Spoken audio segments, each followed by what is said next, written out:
Hello guys, this is your friend. We are back with a new fanfic. Which is, what if Naruto got harem with Hinata, Ino, Tenten, Temari, May Part 1. And if you enjoy this fanfic, then please press the like button and subscribe to my channel for more fanfic like this. And now let's start a new fanfic.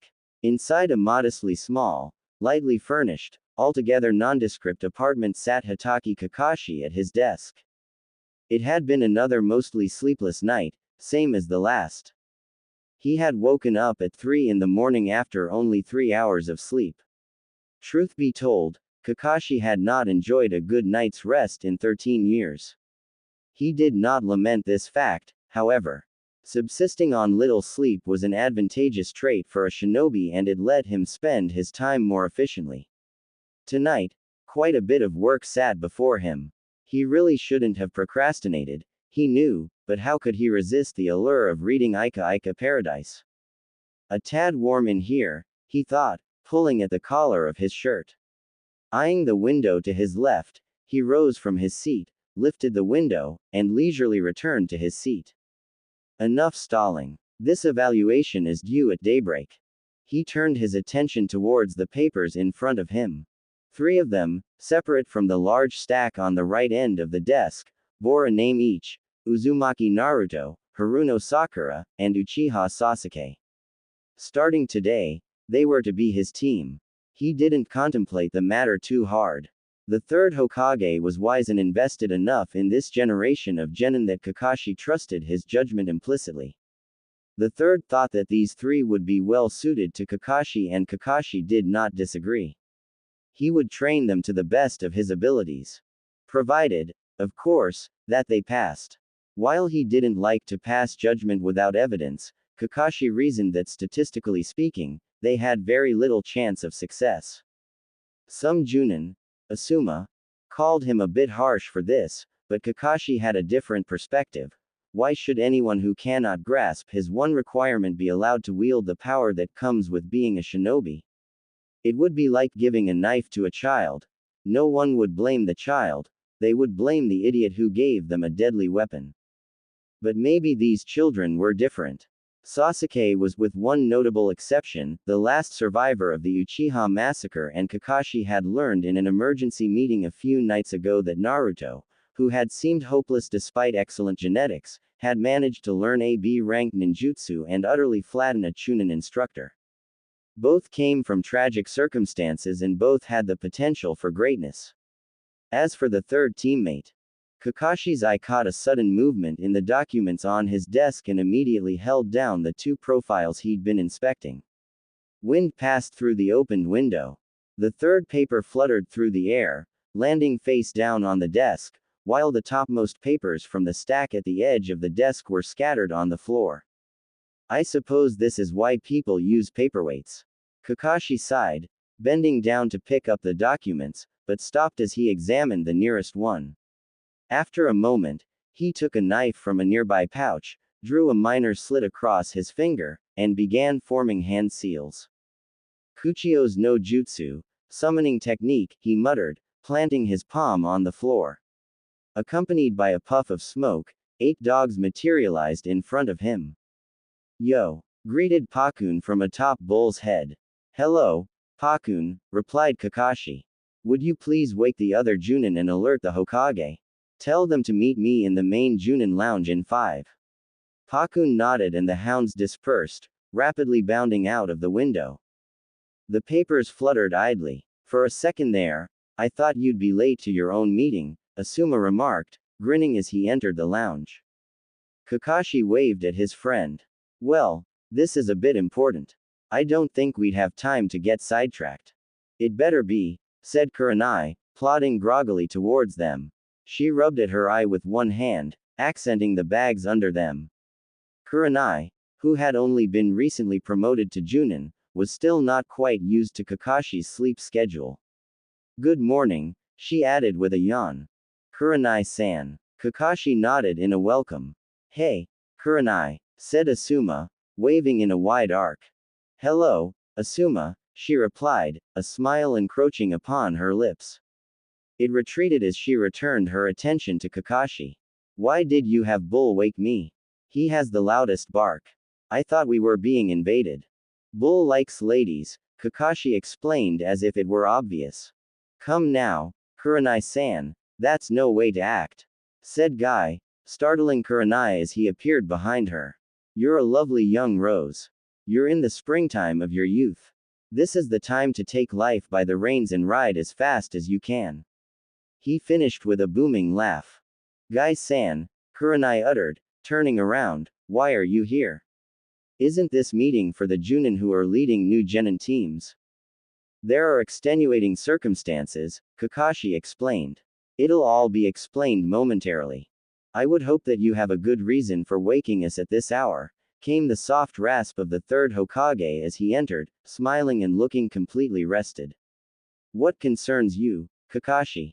Kakashi nodded. I was reviewing the team I had been assigned as per your command, Hokage-sama, when I came across this. He held up a folder with the words, New Genin Roster. Asuma raised an eyebrow, idly pulling out a cigarette from his flak jacket's pouch. We all got one, Kakashi. Do you procrastinate so much that you didn't notice until tonight, or is there something more? Kakashi pushed on. I believe that the rosters need to be restructured. Kurenai and Asuma puffed up in anticipation of their respective frustrated sigh, but Hiruzen raised a hand and they were still. Kakashi, he said gently, I reviewed those rosters myself. Do you believe I have misplaced my judgment? Kakashi gave a light shake of his head. No, sir. I normally acquiesce to your wisdom, but I believe that I have a perspective that you may not have examined. You often seem to think you do, returned the third jocularly, putting his pipe to his mouth. He gestured, beckoning Kakashi to continue. Don't worry. This won't require any major shifting. It only requires one substitution. As a matter of fact, I propose that my team consist of Uzumaki Naruto, Uchiha Sasuke, and Hyuga Hinata. A brief silence. Kurenai looked first to Guy as she realized why he had been called, then to the Hokage, who remained silent, before speaking up. But Hinata has been assigned to my team. Asuma's gaze jumped from his friend to the woman he'd been spending some time with lately. Though they were placid, Asuma recognized the looks in both their eyes quite well. First the invitation, then the return fire. This'll be a messy one. Kurenai's brow furrowed by the smallest amount. Why? My team is composed of trackers. Yours is composed of the best in the class, the worst in the class, and the book smart one, Kakashi interrupted. I understand the rationale very well. We use it all the time when selecting genin. But consider this. He pulled Hinata's transcript from the folder. Hinata is of the prestigious Hyuga clan. She has great potential, especially for taijutsu, but is, according to Iruka-san's reports, very shy and unsure of herself. He exchanged the paper in his hand for the file on Sasuke. We all know the story behind Sasuke. He's very talented and has great room to grow. If his Sharingan develops, he will have access to incredible genjutsu ability, in addition to all of the Sharingan's other gifts. Kakashi drew Naruto's file. And of course, there is Naruto. Naruto has a great power within him.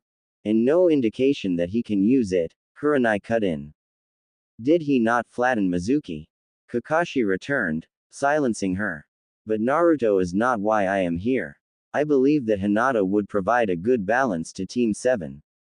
The current third member of Team 7 is to be Haruno Sakura, but I believe that she would do best in your care, Kurenai-san.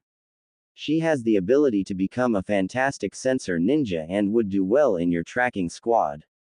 But she also displays powerful chakra molding potential, especially as regards genjutsu, Kurenai responded, then immediately regretted it as she predicted the next words from Kakashi's mouth. Asuma tensed, having seen her error as well. Kakashi flashed his trademark one-eyed smile. Well, Kurenai-san, he said slowly, and she hated how it seemed like he was savoring it. Shouldn't you, our resident genjutsu specialist, be her teacher, in that case? Before she could make it apparent that she did not have a retort, Kakashi continued, Or are you afraid of having both of Konoha's powerful eyes under my command? For a split second, Kurenai looked outraged, but Kakashi chuckled. I'm joking, of course. Guy has Hinata's cousin on his team. Guy, what do you think? Guy looked confused for a split second, apparently having forgotten he was called here personally, then returned to reality. I'm sure that any cousin of my adorable Neji will do fine in any team. He said, composing himself, but if I had to guess, Kakashi's team would be best for her. He's just saying that so he can have another game for him and his rival to compete in.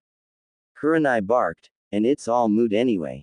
Kakashi has never even passed a team, why should he get his way? Every team has potential. Kurenai, Hiruzen spoke softly, giving her a sidelong glance. She froze, then bowed her head. I have considered both your arguments and have come to a decision. He took a puff from his pipe that seemed to last forever. Henceforth, I am reassigning Hyuga Hinata to Team 7 and Haruno Sakura to Team 8. I will send word to Iruka before the announcement of the rosters. Kakashi bowed and said, thank you, Hokage-sama. After a moment, Kurenai followed suit. Unnoticed, Asuma breathed a sigh of relief. How about we all get some sleep? You'll be taking command of new teams, after all, said the third, strolling out of the lounge. Not me. I'm going to run 100 laps around Konoha, declared Guy, striking a pose. Care to join me, Kakashi? I've still got some things to do, Kakashi said, waving him off. Your loss. This just means I'll be better prepared for our next bout. Guy raced off, laughing to himself. Kakashi chuckled as he began to leave. Of course, the things he had to do included only reading Ika Ika Paradise and maybe making some miso soup with eggplant, but he didn't feel like racing around the village at this hour. He gave a small glance back to Kurenai, who had been approached by Asuma. I hope this was worth it, he mused, and continued his exit. Asuma casually flicked the butt of his cigarette out the window. So, want to grab a late-night snack, or something? You don't seem to be up to sleeping at the moment, he said. When her sour expression didn't fade, he put a hand on her shoulder. Look, don't beat yourself up about it. Kakashi is a legendary wordsmith. I'm sure Sakura will be fine on your team. Kurenai's lips curved upwards. Yeah, probably. She caught Asuma's eye. What was that you were saying about a late-night snack? Asuma grinned. A breeze blew in from the window. Uzumaki Naruto sat in the main academy classroom, a miserable expression adorning his bruised face. It had all started out so well. He had put on his forehead protector for the first time as a true genin, he was about to receive his team assignment, and his crush Haruno Sakura had been looking like she wanted to sit with him. Fast forward a few minutes and now he had been humiliated, embarrassed by an unintentional kiss. The thought of it made him retch, with the biggest jerk in the class, Uchiha Sasuke, and to top it all off Sakura had pummeled him for his mistake. Can't get any worse, at least, he thought idly. Hyuga Hinata sat a few rows back bearing a similar expression, but tinged with sympathy instead of wounded pride. She had seen the whole incident and was helpless to stop it. Poor Naruto-kun, she mused. I wish I could go comfort him, but I can't, Her thoughts lit her cheeks up with a light blush. Uchiha Sasuke sat stoic as ever despite the disgust he had just experienced. Iruka-sensei had just revealed that the recent graduates would be sorted into different teams and was announcing the rosters. Needless distraction. All Sasuke wanted was to get his Junin commander, be taught powerful jutsu, and be done with everything else. Whatever teammates he would be given would only get in his way. He simply did not have time for this. Hinata perked up at her name, shifting her gaze to her teacher. I wonder who'll be paired with me. I hope they're nice. Next, Uzumaki Naruto. Naruto snapped to attention. Damn it, I wanted to be with Sakura-chan. He fumed, chastising himself for his earlier taunt at fate. Now I'm stuck with this weird, dark girl. Well, now it really can't get any worse. Meanwhile, Hinata, unnoticed, blossomed into a bright tomato red. Sweat trailed down her face. Her thoughts were disjointed, panicked. I'm with Naruto-kun. Me. And him. Oh my. Oh goodness. Oh dear. Lastly, Uchiha Sasuke. What? Naruto blurted, practically leaping out of his seat. Iruka-sensei, what the hell is this?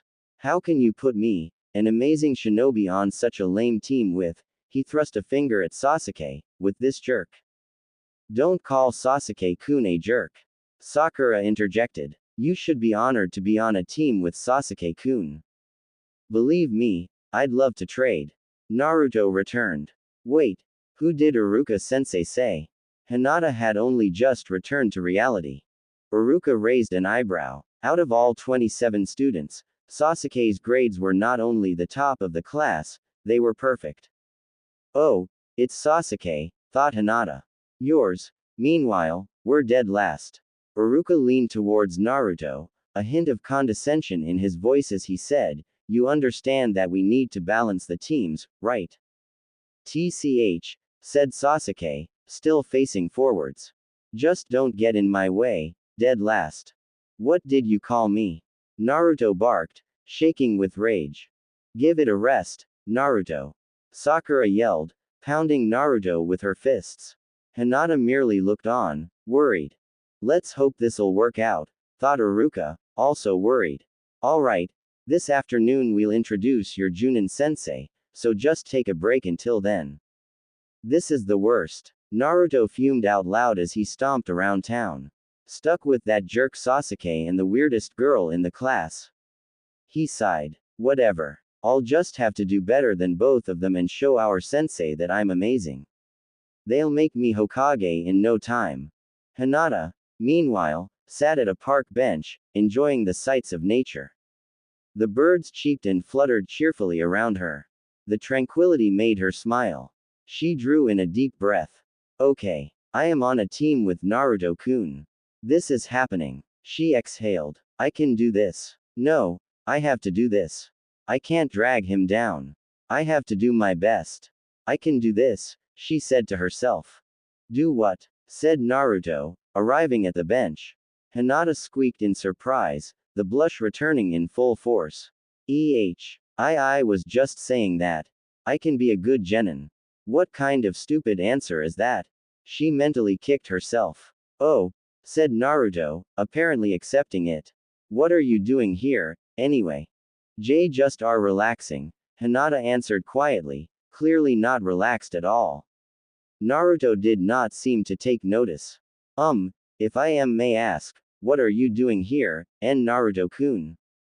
Naruto knew enough that it would be mean to tell her that he was venting about being forced onto a team with her and Sasuke. Just walking around. What's it to you, anyway? Just wondering, she muttered, looking at the ground. Whatever, said Naruto, sitting by her, oblivious to the red on her face. An awkward minute passed. So, Hinata began, trying to break the silence. What do you think of Sasuke? Naruto asked suddenly. Sasuke-kun, she thought for a moment. Well, I don't know him very well, but he seems very smart and, talented and determined, she trailed off. Naruto scowled. Great. Another one who's in love with him. He crossed his arms. Hinata noticed his displeasure. But Naruto-kun, the words wouldn't come. What? Asked Naruto. I think. Hinata tried desperately to gather courage. You think what? Spit it out, Naruto urged. Finally, she blurted, I think the same of why. Naruto suddenly doubled over, clutching his stomach. Naruto-kun, what's wrong? Hinata asked, leaning towards him. Hold that thought. He sprang off the bench, racing away at top speed. Nature calls, he thought urgently. Naruto-kun. Hinata reached an arm out, but he was already long gone. She bowed her head in shame. I screwed up again, he probably hates me now. A few moments later, Sasuke walked by, pausing as he reached the bench. Hinata. Sasuke-kun. Hinata looked surprised. Are you looking for Naruto-kun? He was just here. No. Why would I be? Sasuke asked, taking a seat. Hinata shrugged. Another awkward minute intruded upon their company. I feel bad for Naruto-kun. Hinata mused. Why's that? Sasuke asked, only half interested. He just seems so lonely. What do you mean? He has no family. Everyone makes fun of him. I think he acts out because he's looking for someone to acknowledge him. Hinata's expression had become sorrowful. She breathed deep, not knowing why she was divulging so much of her thoughts to a guy with whom she'd barely even shared an academy classroom. My parents and I don't always have a perfect relationship, but I still love and cherish them. To be that alone in the world. I can't even imagine how terrible it would be. I know that I couldn't take it like he does. Hinata forced a smile onto her face. I'm sorry, I must be boring you. I don't mean to ramble this much.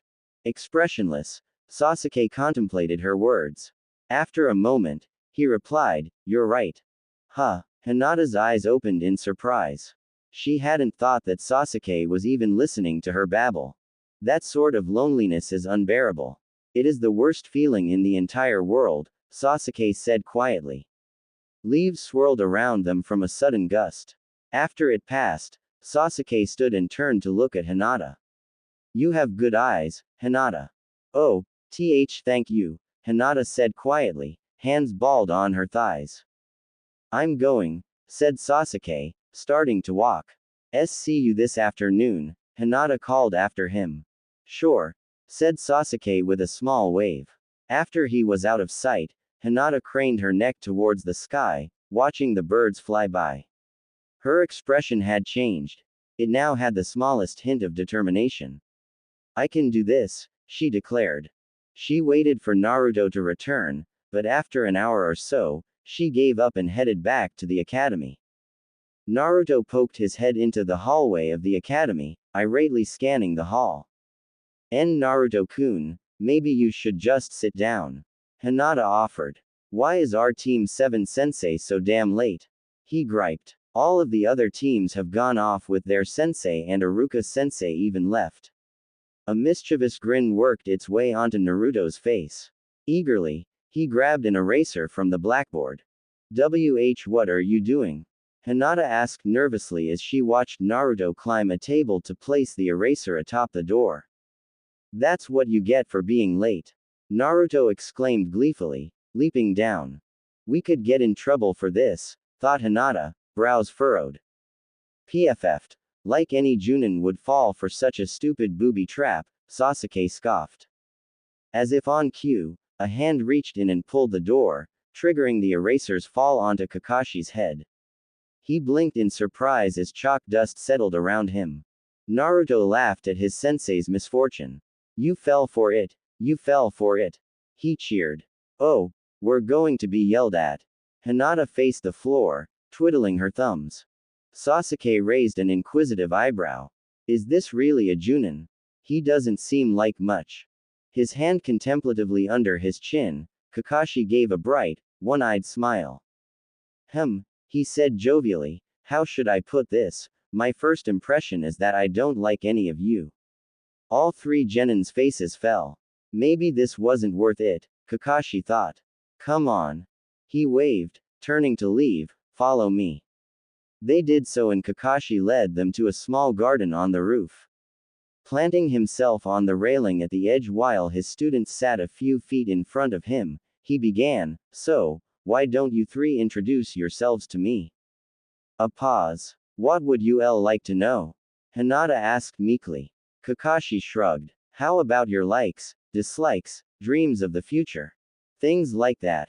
Hey, why don't you introduce yourself first? Naruto returned. Hinata nodded. Oh, me. Kakashi thought for a moment. Well, my name is Hitaki Kakashi. I don't really feel like telling you my likes and dislikes. As for dreams for the future, I've never really thought of it. I've got plenty of hobbies. He trailed off, unresponsive to the beckoning looks of his students. The three turned to look at each other, silently noting that the only information divulged had been his name. Right then. Your turn. He gestured to Naruto. Alright, my name is Uzumaki Naruto, he declared, grasping the forehead protector. Hinata listened as her teammates introduced themselves. She found herself blushing when Naruto declared he'd be Hokage and worried when Sasuke explained his desire to kill someone. Throughout it all, she contemplated how her own introduction should go. And last, the girl. Kakashi motioned to her. Me, she squeaked, caught off guard. You, Kakashi reiterated. Well, she shifted nervously. I'm Hyuga Hinata. What I like is, say, a certain somebody, she urged herself. Just say it. No one will figure out who it is. What I like is pressing flowers and eating cinnamon rolls. I dislike how my father treats me.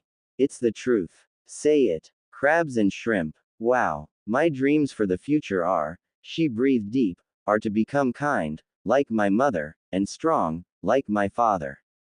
She smiled inwardly at her small display of bravery. Not what I expected, Kakashi admitted to himself. Right, then. That's it for the introductions. Tomorrow, we'll start our duties as shinobi. Yeah, what kind of duties? Naruto asked, saluting excitedly. First, we're going to do something, just the four of us. What is it? Survival training, said Kakashi flatly.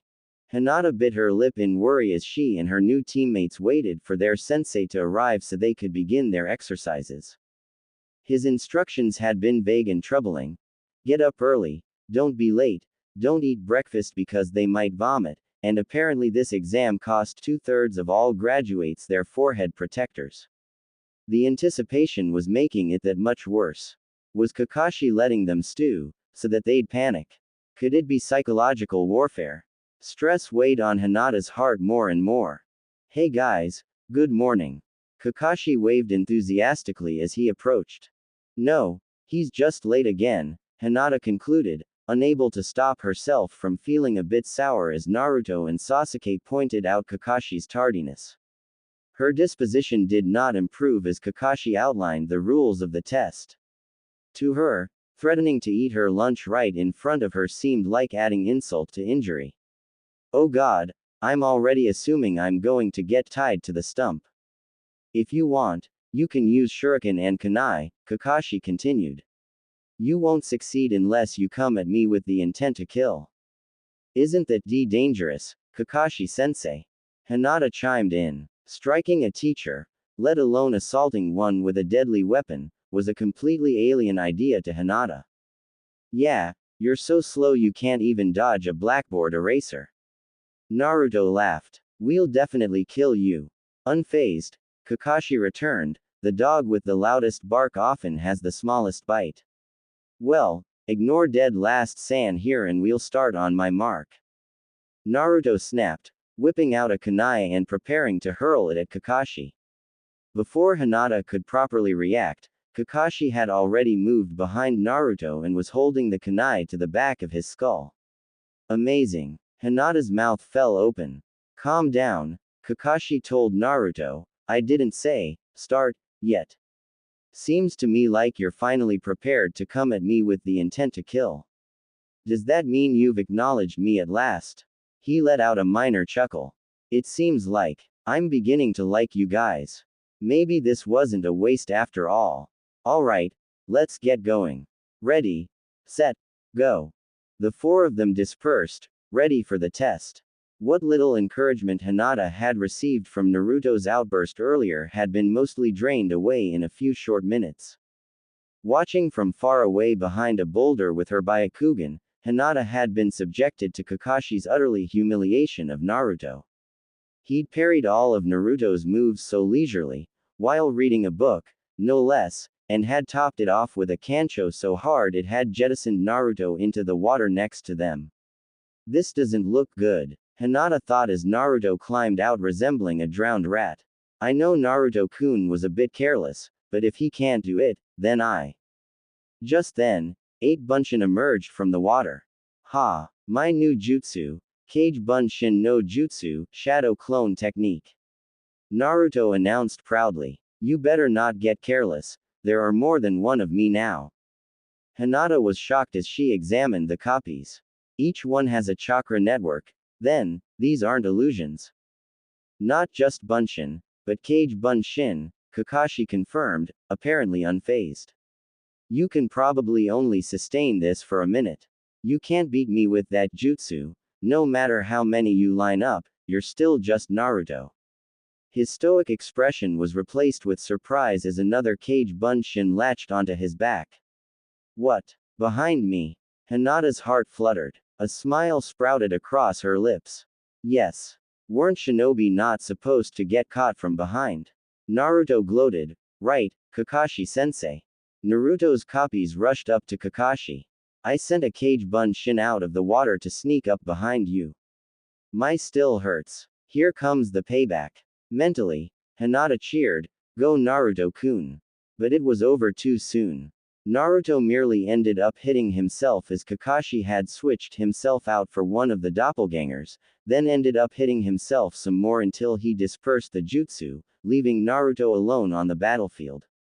Poor Naruto-kun, Hinata thought, watching through the rock as Naruto noticed something on the ground, a bell that Kakashi had apparently dropped. But beneath it, underground. He doesn't see the trap. Hinata panicked. Popping out from behind the rock, Hinata called out, Watch out, Naruto-kun. Either she was too far for her voice to carry or Naruto just didn't listen. He sprung the trap and was immediately strung up by his ankles. Think before using a jutsu or it may be turned against you, said Kakashi, nonchalantly picking up his bell. Also, don't fall for such obvious traps, idiot. Damn it, was Naruto's only reply. A shinobi must be able to see what's underneath the underneath, said Kakashi with a smile. I know that. I'm telling you this because you don't know. Before Naruto could reply, several kunai and shuriken pierced through Kakashi. While Naruto seemed outraged that Sasuke had apparently killed their teacher, Hinata's Byakugan allowed her to see that he had already performed a Kawarimi body switch, and was long gone. Hinata scanned her surroundings. I can't find him, she noted. Now's my chance to help Naruto-kun. She sprinted towards his location and was struck with a sudden epiphany. Wait. That's it. Naruto-kun, I think I can get us the bells. Hinata announced, arriving at the still tied-up Naruto. What? You think you and Sasuke are going to get the bells without me? Naruto bit back. Fear and nerve struck Hinata. And no. I didn't mean. I just wanted to Well, I'll show you. I can get both of the bells, no problem. But Naruto-kun, just leave me alone, would you? He barked. Hinata felt her heart crack. Her will dissolved and her Byakugan deactivated. I'm sorry, she choked out. Bowing her head, she turned and ran away. She just wanted this to be over. Another term at the academy won't be so bad, she tried to console herself. She felt tears attempting to burn their way out of her eyes and covered her face, leading her to bump clumsily into a wall. Or rather, into a sensei. A shinobi, especially one with the Byakugan, should always be aware of her surroundings, said Kakashi, looming over her. Oh no, she muttered. Oh yes, he replied. Hesitating for a second, Hinata jumped back and assumed her fighting stance. The gentle fist, Kakashi noted, omitting his observation that she was visibly shaking. The most powerful of all Konoha taijutsu. However, it's rather meaningless if you can't touch me, isn't it? Kakashi quickly formed a seal and a swirl of leaves surrounded him and he vanished. Pathetic, said a voice behind her. Turning, she found her father standing there. Next to him was Naruto, again strung up, this time by a noose, and standing over a raised platform. A lever was attached to a pole adjacent to the platform. Father. She began in panic. What are you? Why is Naruto-kun how? Listen to your babble. Are you so distracted you can't even get a bell? No, father, I'll eliminate that distraction for you. He pulled a lever and the floor beneath Naruto opened, leaving him to drop. No, she cried, but could only hear the sickening snap that accompanied his fall. No. Dizziness overtook her and she collapsed. Kakashi watched as she succumbed to his genjutsu from afar. Too cruel. He wondered aloud. Maybe a little. Looks like her Byakugan isn't strong enough to see through that level of genjutsu yet. Hinata awoke a short time later. Groaning, she lifted herself off the ground. Struggling to think, she reactivated her Byakugan to gain a sense of her position. Where's father? She wondered, then immediately remembered what had just transpired. Where's Naruto-kun? She panicked. After a moment, she was able to pinpoint the color of his chakra some ways away. Thank goodness. She breathed a sigh of relief, then realized what had actually happened and mentally kicked herself. Genjutsu. Of course. Stupid. After a further scan of the area, she located Kakashi and Sasuke's respective chakra signatures flickering rapidly. Sasuke-kun must be fighting Kakashi-sensei. Maybe together we can get the bells. Naruto-kun didn't want my help, after all, she thought glumly. Hinata raced towards the two, trying to picture the battle, but it wasn't long before Sasuke's chakra stopped moving and Kakashi's leapt away, apparently towards Naruto's. Was Sasuke-kun defeated? She wondered. She arrived to find Sasuke planted firmly in the ground and could not help but mentally compare him to a turnip. Hinata, said Sasuke, get me out of here, would you? She had been distracted by her turnip-related thoughts. Oh, sure, right away. After pulling him out, she asked, did you fight Kakashi-sensei? Yeah, he replied. I touched a bell, too. Next time I'll get it for sure. Hinata began, maybe I could help. If you were able to do so well on your own, the two of us could. Don't get in my way. Sasuke cut her off, walking towards where Kakashi had left. Hinata sighed. No luck here, either. It's hopeless for me. There's a man that only I can kill, said Sasuke suddenly. That time, he made me cry. Are you talking about Kakashi-sensei? No. A nervous moment passed. I'm an Avenger. I have to become stronger than him. I can't just sit here doing nothing. Hinata thought back for a moment to Sasuke's self-introduction, but her train of thought was interrupted by the ringing of a bell. Damn. Wasted too much time, said Sasuke and began to walk back towards the posts. Hinata followed, now very confused. 10 minutes later, Hinata and Sasuke had sat down on opposite sides of Naruto, who had been tied to the post for his attempt to eat lunch before getting a bell.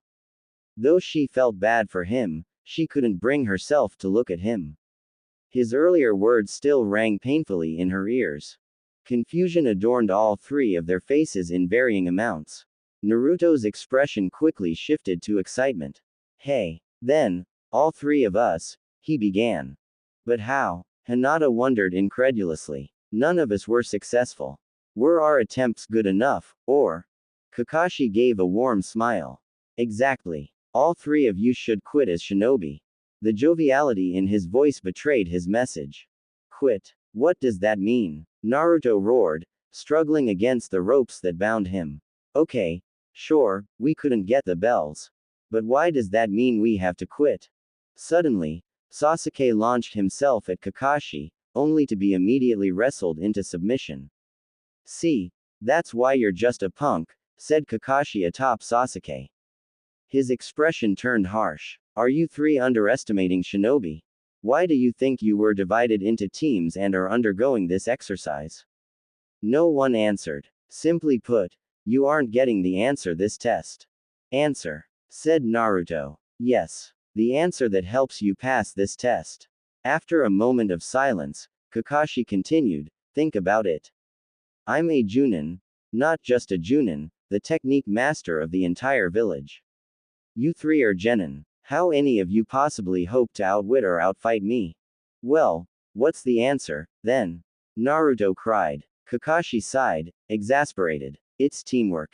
But, Hinata spoke up. If there are only two bells, how can all three of us work together?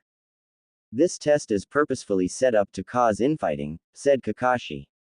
It is supposed to make you give up your own interests and work together under unfavorable circumstances. He turned to Hinata. Hinata, You were too scared to attempt anything on your own and had to plead to the others before trying anything and ended up accomplishing nothing. But you too, he said, looking at Naruto while Sasuke looked up from underneath him. Naruto, you ran around by yourself. Sasuke, you assumed these two would get in your way. Neither of you thought of accepting Hinata's offer for help even though she was right nearby. She was trying to help. Naruto wondered. I thought she was trying to sabotage me. The mission is completed by the team, Kakashi explained. Superior individual ability is obviously important for a shinobi. But what's most important is teamwork.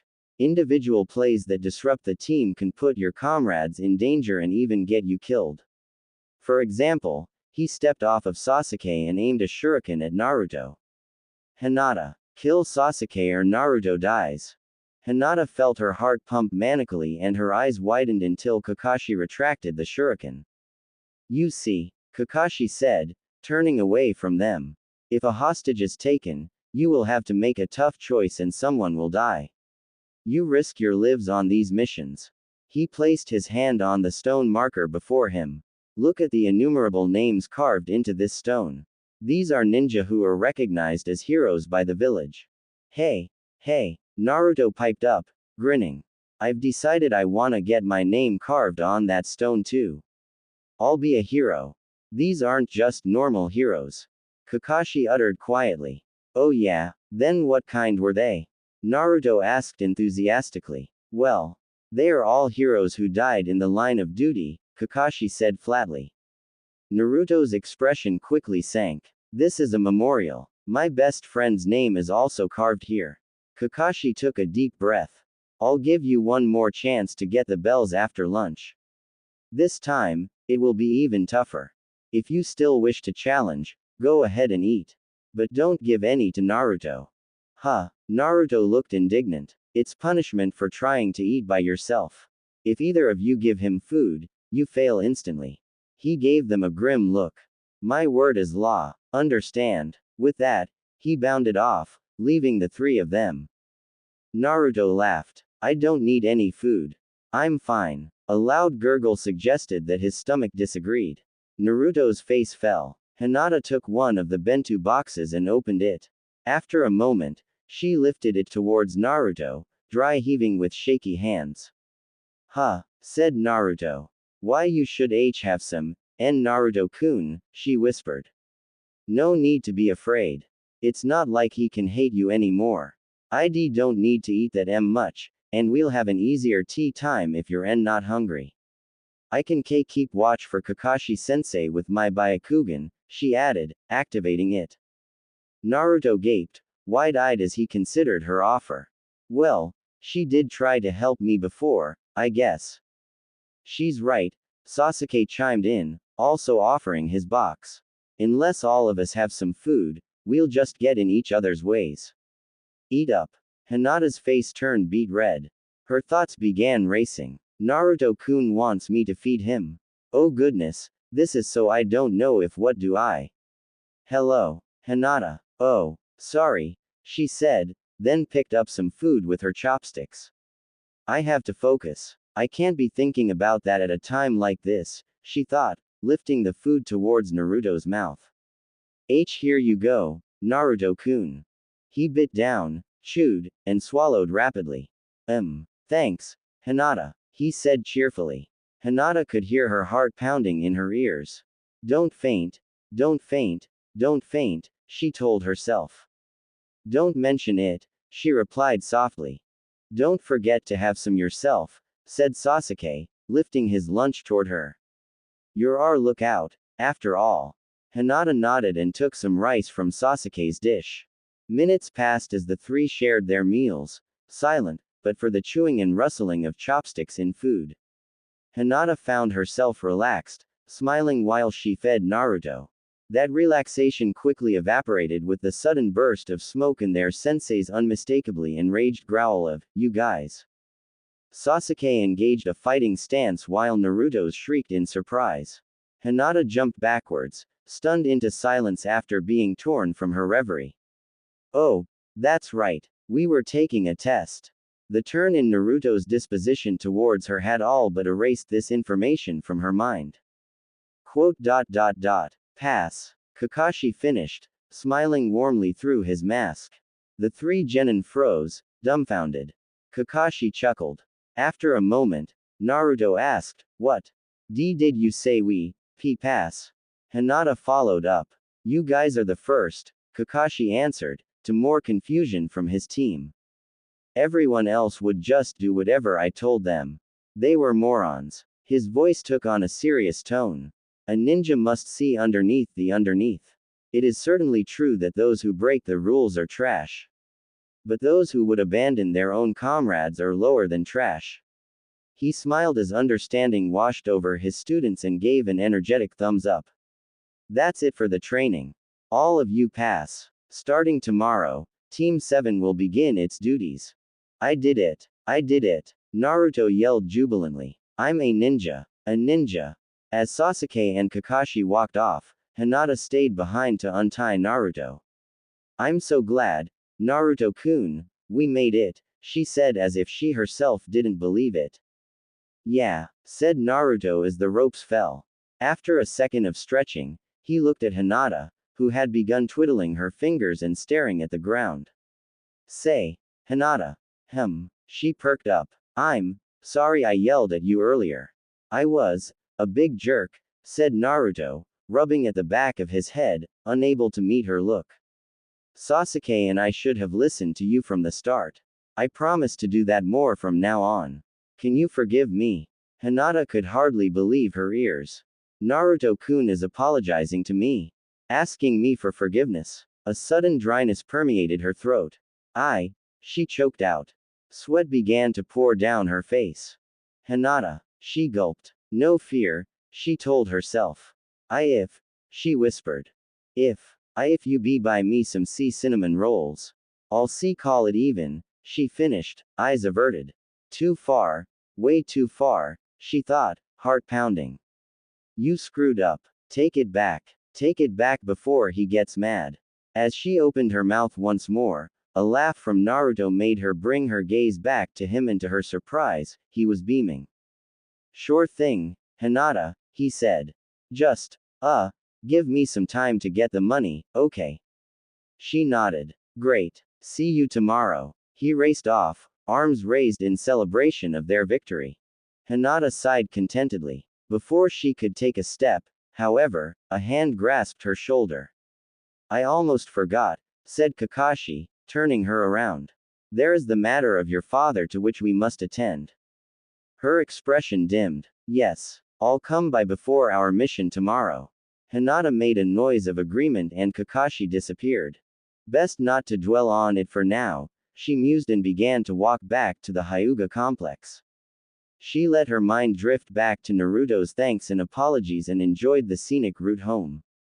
Ko was there to greet her as she arrived at the gates to the main house. "Welcome home, Hinata-sama," he said pleasantly. "Hello, Ko," she replied, unaware of any tone in her voice. "You seem rather upbeat today, Hinata-sama.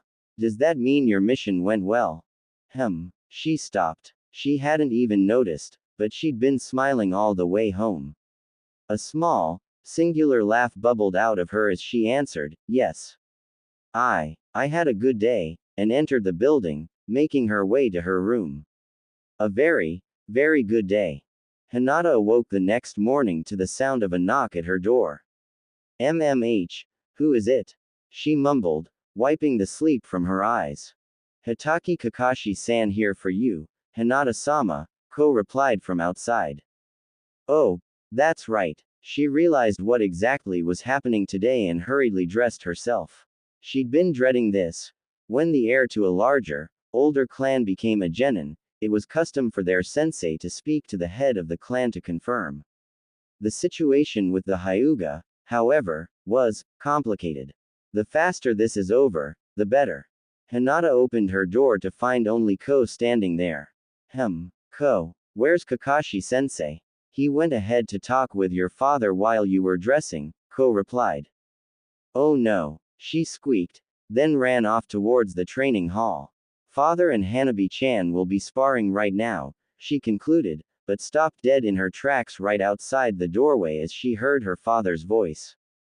Stand, Hanabi, said Hiashi as his youngest daughter struggled to lift herself. Starting today, I will be taking charge of Hinata, Kakashi told him. On my squad, Hinata will no doubt face dangers to her life. Do you approve of this? Do what you wish, Hiashi said without hesitation. She is superfluous to the Hyuga. She is a failure who cannot even best Hanabi, who is 5 years her junior. Kakashi raised an eyebrow. Are you sure, Hiashi Dono? Hinata is. Is there something else you needed, or is that it? Said Hiashi, not looking at Kakashi. Please leave. You are interrupting our training. After a second, Kakashi nodded and took a step outside the dojo only to stop when he noticed Hinata standing next to the doorway, a miserable look on her face. Hinata could not bring herself to speak or even acknowledge Kakashi. She feared she would burst into tears if she did. Don't, she told herself. Don't cry, and if you do, don't let him see you cry. He'll think you're pathetic. She could feel herself begin to hyperventilate. Stupid crybaby, he's going to kick you off the squad for this, but. Her father's words pounded in her ears and her eyes began to sting. But just as the first tear was about to fall, she felt Kakashi's hand gently rest on her head. At last, she looked at him and even through the mask, she could see his gentle smile. Kakashi-sensei, she whimpered. You'll do fine, Hinata, said Kakashi softly. Let's go prove him wrong, okay. Rubbing her eyes until the heat left, Hinata nodded. Good. Come on, or we'll be late. With Hinata following, Kakashi began heading for the exit of the compound. Glancing back subtly, he thought to himself, poor girl. I didn't realize the situation with her father was that bad. I should say something. Hinata, your father. Kakashi-sensei, she interrupted. Please don't worry about it. All that concerns me right now is the mission. Quote. Very well then, he replied. At least, that's what I'm telling myself, Hinata mused. Maybe someday I'll believe it. 3 meters to your left, Naruto-kun, Hinata directed into her radio as she watched with her Byakugan. It's not facing you, you should be able to get it. Naruto, Sasuke, do you have visual on the target? Asked Kakashi. Yeah, said Sasuke. Sure do, reiterated Naruto. Good. Approach in a pincer formation, Kakashi ordered. Roger, said the boys in unison. A few moments later, they leapt from the bushes and Naruto seized their prey, a large, panicking cat. Got it, Naruto boasted before the cat began swiping at him. Ow, ow, ow. Verify the target's identity, said Kakashi over the radio. Check for the ribbon on the left ear. Verified, replied Sasuke. Good. Lost pet. Tora. Search mission, complete. Kakashi declared with more pride than the mission really deserved. Nevertheless, Hinata smiled, satisfied at another job well done. Things were running so smoothly for Team 7. Every mission had been completed with relatively little struggle, cat scratches aside, and spending so much time around her team had been having a good effect on Hinata. She could now talk to Naruto without stuttering more than once per sentence as long as the topic of conversation wasn't too embarrassing or personal, at least. Even her father's harsh words seemed far away. Things are good, she concluded. No, no, no, no, thank you, Naruto blurted, arms in an X shape. I wanna do a more incredible mission.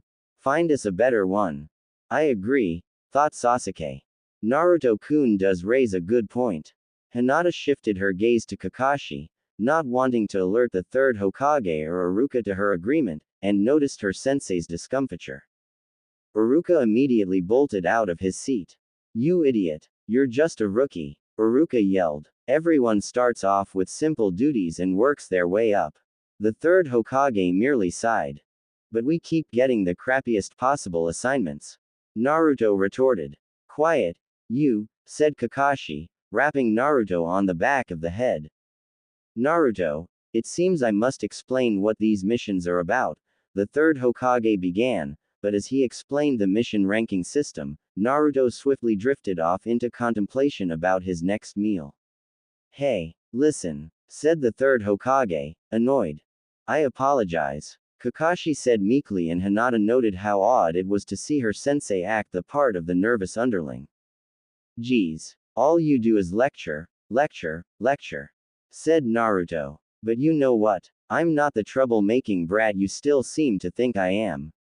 With that, he crossed his arms and pouted. Kakashi's expression grew to one of resigned exasperation. C rank. Oh dear, thought Hinata. I hope it's not too hard. Your mission is to protect a certain individual. Naruto's expression blossomed into a grin and he cheered. Who is it? A feudal lord? A princess? Calm yourself. I'm about to introduce him, said Hiruzen, then turned towards the doorway. Please enter. A pair of arms holding what was clearly a mostly consumed sake bottle preceded the old man who entered. What's this? He growled, incredulous. They're all a bunch of puny brats. Especially the midget with the stupid face. Are you really a ninja already? Naruto laughed at the old man's insult. He looked around. Which one's the midget with the stupid? Hinata gulped nervously as the answer dawned on him. It was then she realized that Naruto was a bit shorter than she was. He'd always seemed taller to her. I'll kill you, Naruto roared, jumping towards their client, only to be pulled back by Kakashi. What's the point of killing the person we're supposed to protect? Idiot, chastised Kakashi. The old man introduced himself. I am the super expert bridge builder, Tazuna. I expect you to provide me super protection until I get back to my country and complete my bridge. Hinata could not help but think this was not a well-boding start. Let's go. Naruto cheered ecstatically as they departed the village. You seem excited, Naruto-kun, noted Hinata, smiling at his energy. Hey, am I really going to be safe with this brat? Asked Tazuna, thoroughly dashing Naruto's good mood. The situation quickly dissolved into bickering, Naruto's declaration that he would be Hokage, and another death threat, which Kakashi quickly put to rest. Once they were on their way, things ran surprisingly smoothly. Hinata's naturally worried nature prompted her to ask, Kakashi-sensei, will we be facing combat with other shinobi on this mission? No, Kakashi answered. The Wave Country does not have its own ninja village, unlike most other countries. Besides, this is just a C-rank mission, we'll be fine. Oh, good, thought Hinata, sighing in relief. Immediately after, sharp chains pulled by two mechanical claw-bearing shinobi wrapped tightly around Kakashi and tore him to pieces. Kakashi-sensei, Hinata screamed in fright. One down, said one of the enemies as the pieces of their sensei fell to the ground. In an instant they had circled around to Naruto's back and were preparing another strike. Quick as lightning, Sasuke jumped into the fray and handily repelled the two attackers, but not before one could get a scratch on Naruto. The enemy shinobi swiftly regained their footing and leapt at Tazuna just as Hinata regained her senses, standing between the attackers and her client. Sasuke jumped in the way, preparing to intercept, but Kakashi, revealing himself to be alive, beat him to the punch, dispatching the two effortlessly. The others breathed a collective sigh of relief. Naruto, I'm sorry for not helping you right away, said Kakashi after tying up the shinobi. I got you injured. I didn't realize you wouldn't be able to move. Good work, Sasuke. You too, Hinata. Hinata blushed from the praise. Then, for the first time ever, they witnessed Sasuke smile.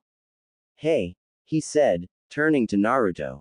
Did you get hurt, Chicken-kun? Sasuke's smugness visibly irritated Naruto, who looked ready to retaliate before Kakashi interrupted. Naruto, save it for later. Their claws are laced with poison, we have to treat it immediately. We'll have to open a wound to let the poison drain. Naruto scowled at the wound on his hand while Kakashi interrogated the mist ninja. Hinata rushed over to his side. It'll be okay, Naruto-kun, she attempted with a smile. We should go back to the village to get you treated. This mission might be too much for us anyway. muttered Kakashi, pondering. This might be too much. I guess we should return to the village to treat Naruto. Naruto could not bear any more. Whipping out a kunai, he drove the knife into his hand, much to the shock of the others. Naruto-kun, Hinata squeaked, overwhelmed. With this kunai, Naruto growled, teeth grit, I swear I'll protect this old man. We're continuing the mission. Oh, Naruto-kun, Hinata sighed, relieved and inspired by Naruto's declaration. Naruto, it's good that you're releasing the poison, but... A grin sprouted on Kakashi's face. Any more and you'll die from blood loss. Seriously. Naruto began panicking. Struck with an idea, Hinata reached into her pack and pulled out a small cylinder. Maybe this can help, she said, offering it to Kakashi as he wrapped the wound. It's a medicinal cream that I made. Kakashi nodded, unscrewing the cap and applying the cream. He paused after only a few dabs and scrutinized the cut. It's already healing. Hey, am I gonna be okay? Naruto asked nervously.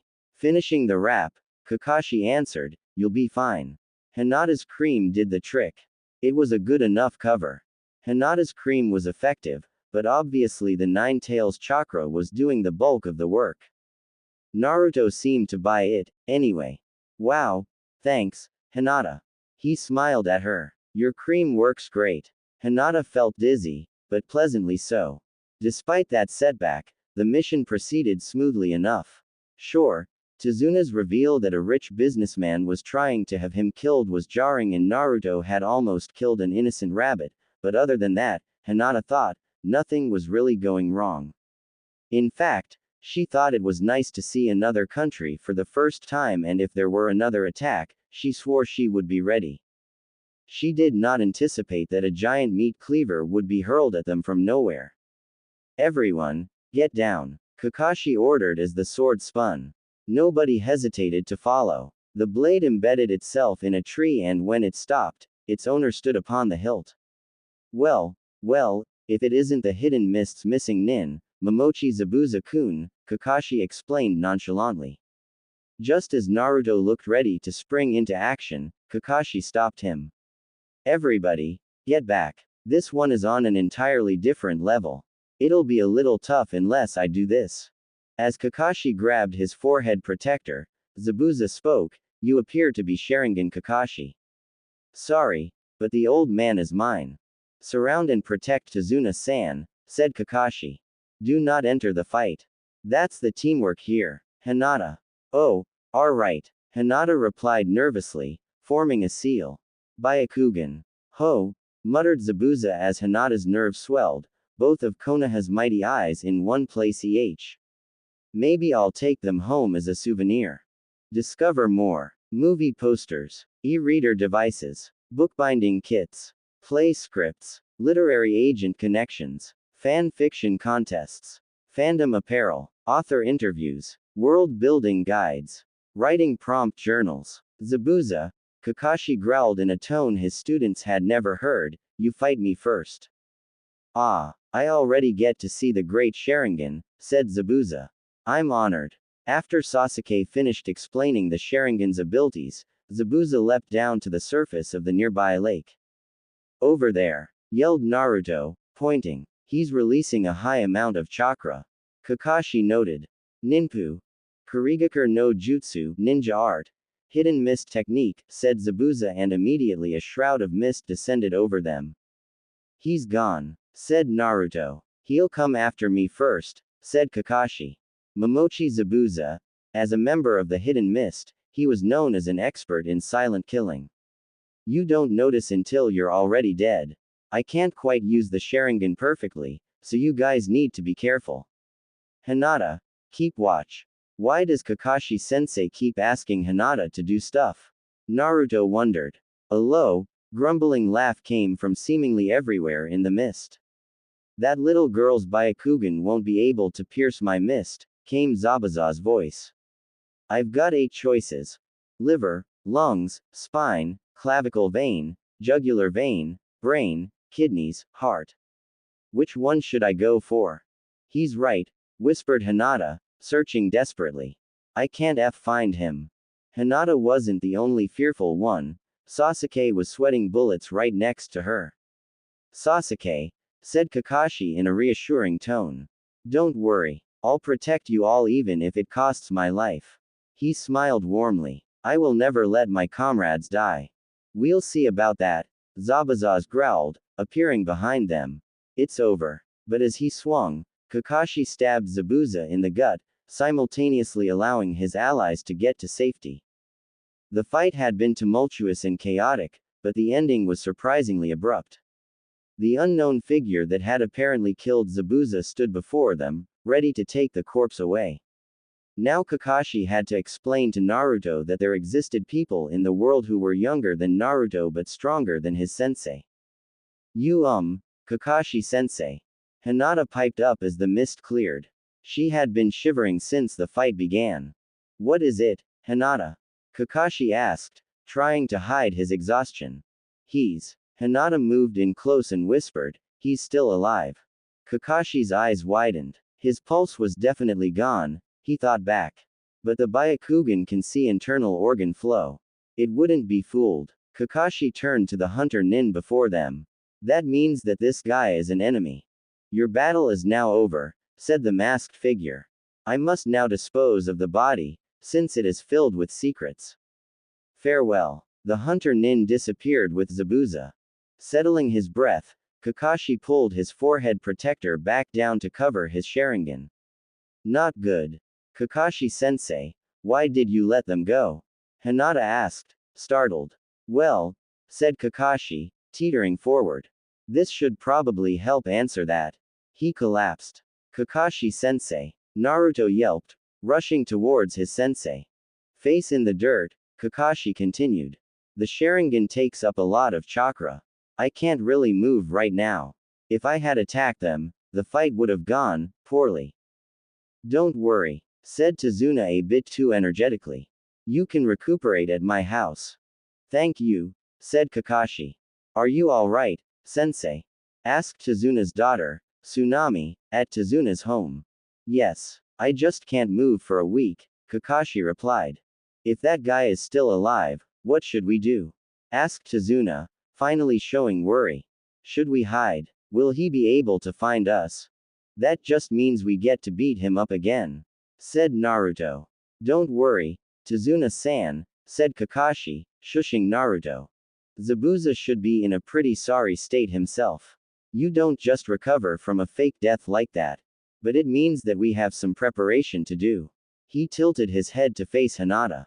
If you hadn't been watching, we wouldn't know that Zabuza is still alive. That gives us the advantage. Well done, Hinata. Hinata gave a humble bow.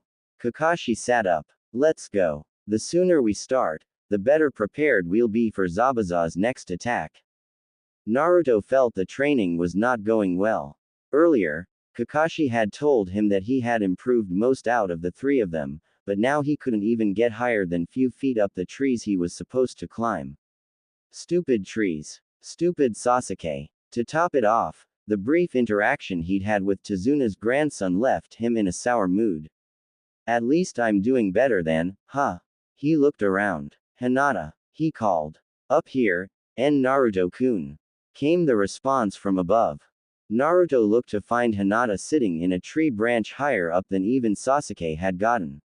She waved as Naruto stared, open-mouthed.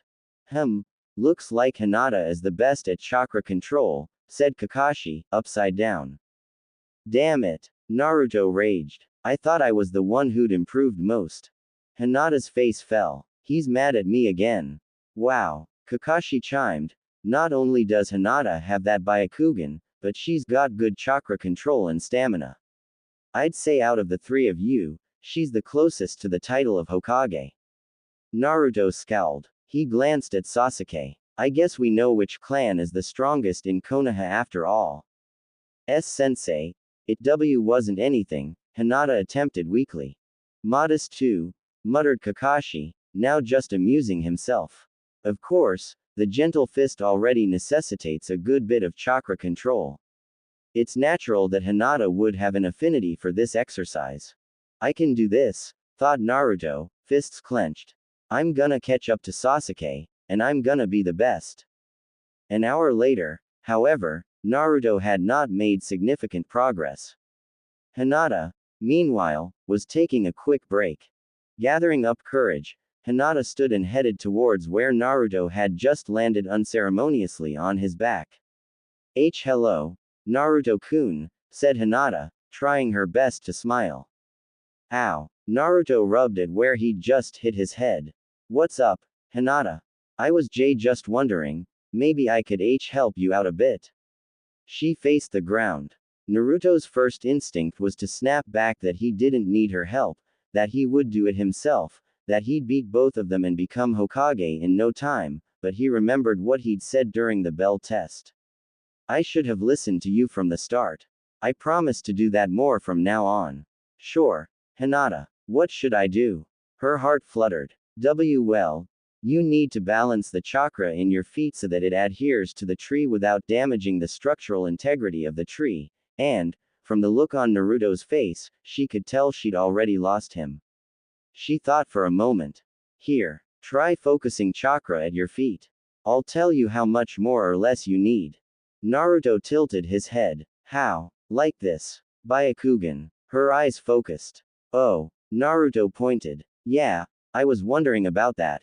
What's the deal with those eyes?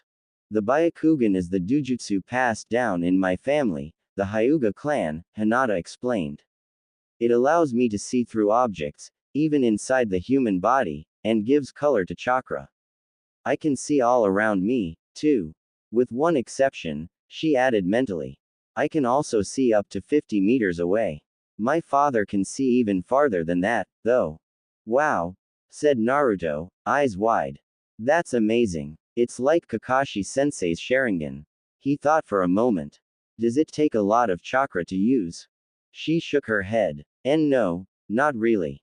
It only takes a small amount of chakra for me. You can think of it as sort of a cousin to the Sharingan. That's why Kakashi-sensei had you use it to watch out for Zabuza. Naruto reasoned, hand on chin. But wait, why couldn't you see him in the mist, then? Zabuza used some kind of jutsu that generates mist from chakra. My Byakugan couldn't pinpoint it, she said with a bit of shame. Naruto saw her sadness and put a hand comfortingly on her shoulder. Don't worry. Let's train hard and next time, you'll definitely be able to get him. He said, grinning. You tell me where he is, and I'll beat him up. Deal. Hinata blushed, smiled, and nodded. Deal, she agreed. Great, said Naruto, forming a seal for focus. Now, I'll control my chakra and you tell me when I've got enough, okay? She nodded and he began. Hinata watched intently. More, she told him. Keep going. Almost. Wait, a little too much. There, hold it. She held her hands out. Like this, said Naruto, struggling to maintain the chakra. Yes, try it out, Naruto-kun. She encouraged. Naruto turned and walked towards the tree. Sweat trickled down his temple. His look of consternation faded as he realized he wasn't falling from the tree. He laughed. I did it, he yelled and turned to face Hinata. Check me out. I'm awesome. I'm whoa. In his excitement, he lost control and tumbled out of the tree, rolling down the trunk and slamming right into Hinata, ending with him on top of her. Hinata winced from the pain. It took her a moment to realize exactly what had happened. Catching sight of Naruto's face inches from her own, her thoughts flew into panic mode as she felt heat rush to her face. Oh dear, oh my, oh dear, oh my, oh dear, oh my. She let out a short but piercing shriek and promptly passed out, the color draining from her face. Naruto quickly hopped off of her, concerned. Hinata. Oh crap, are you okay? Hey, say something. He knelt down and jostled her a bit. Her eyes blinked slowly awake. She muttered. I had the weirdest dream. I'd helped Naruto-kun with his training, and then he was on top of me, and... Hinata. Naruto breathed out relief. You scared me for landing on you like that. I'm kind of clumsy. It was real. Hinata's mouth would not cooperate as she tried to form words. Is everything all right over there? Kakashi called, grabbing his crutches. Even Sasuke had glanced over at the commotion. Hinata's brain finally recovered from its short circuit. Why yes. Everything's fine. I was just giving Naruto-kun some advice. She forced a laugh and waved. As long as you're still training, said Kakashi, resuming his book. Thanks for helping me, Hinata. I think I've got the hang of it now. You're really nice, said Naruto, helping Hinata up. Oh, don't worry about it. She squeaked, her cheeks burning once more as Naruto returned to run up the tree. Smiling, she held the hand he'd used to pull her up to her chest, as though absorbing its warmth. She remembered what Naruto said about Zabuza's mist and her expression determined. I can do it, she told herself. I can train my Byakugan while I climb trees. Next time, I'll definitely be able to see through the mist.